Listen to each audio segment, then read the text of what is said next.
ya, baik itu penceramahnya, juga imamnya, kemudian hilalnya, itu kami persiapkan, ya, baik itu untuk tarawih, subuh, dan juga zuhur.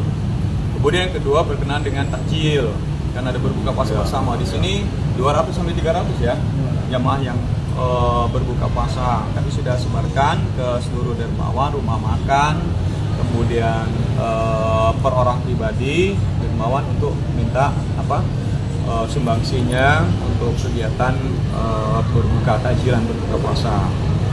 Kemudian kegiatan-kegiatan lainnya kami mengkondisikan ruangan seperti pendingin ya, AC, kipas angin dan lain sebagainya sudah kami adakan dari awal, sudah kami mulai berbenah ya, sehingga jamaah nantinya pada saat bulan suci Ramadan akan nyaman ya, akan nyaman beribadah di Masjid Agung As-Salam. Terkait dengan hal-hal yang lain sebagaimana biasa, kegiatan-kegiatan rawatib berjalan seperti hal semula. Jadi bisa menyamankan jamaah nyaman, dan juga kami sudah mempersiapkan selama ini untuk musafir. Musafir yang kemalaman ataupun yang tidak bisa nginap, kami sudah menyiapkan tempat khusus untuk mereka untuk bermalam. Dan juga untuk tahap pertama ini di paginya kami berikan sarapan pagi ya.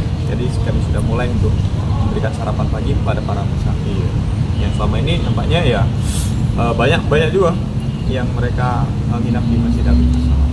Kira itu yang dapatkan ya, termasuk sound juga kami sudah mulai benahi ya, sehingga pada saatnya nanti kegiatan-kegiatan tidak terkendala dengan sound system. Biasanya pekan pertama itu sudah ramai, apalagi kita di sini kan di pusat kota ya, pusat kota dan semua ya.